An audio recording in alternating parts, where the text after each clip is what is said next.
This is a 5-minute update.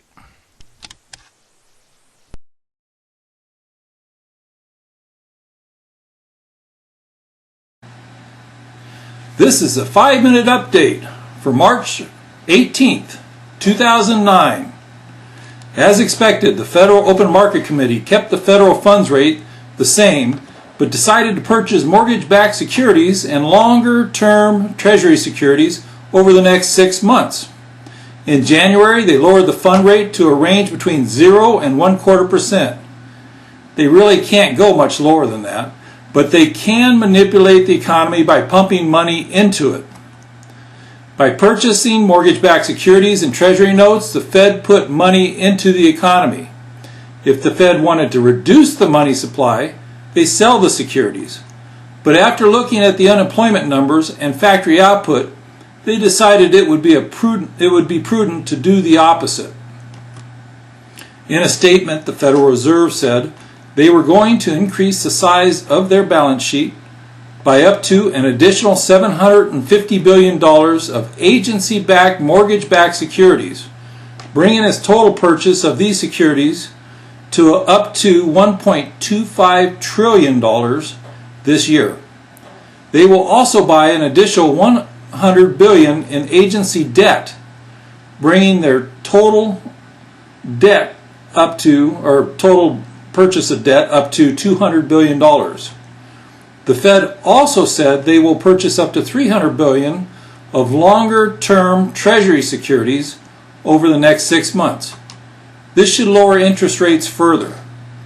The FOMC, the committee that meets several times a year to determine interest rates, is made up of the Board of Governors and 5 Federal Reserve Bank presidents. There are currently 2 vacancies in the Board of Governors, so there were only 10 votes on the committee. There are usually 7 Board of Governors, but there are only 5 right now. The President chooses the governors while the Senate confirms them. The bank presidents are picked by the individual boards of directors of the regional Federal Reserve banks. There are 12 banks and 12 bank presidents.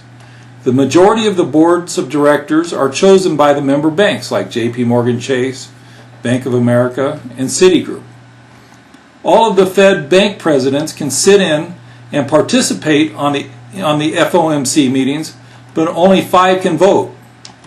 The New York Fed president has a permanent seat on the FOMC, while the other bank presidents rotate in and out. This gives the New York banks a stronger position.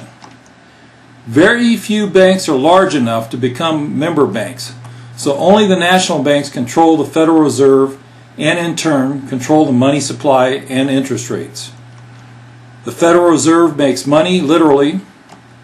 They print our money and then they buy interest-bearing securities, preferably government-backed T-bills. The Fed then pays the member banks an annual 6% dividend from their profits.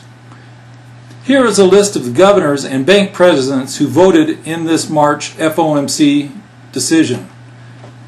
Ben Bernanke, William C. Dudley, Elizabeth Duke, Charles Evans, Donald Cohn, Jeffrey Lacker, Dennis Lockhart, Daniel Tarullo, Kevin Warsh, and Janet Yellen.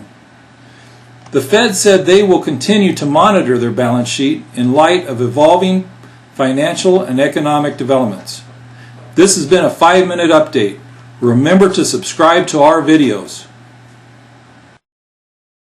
Remember to subscribe to our YouTube channel.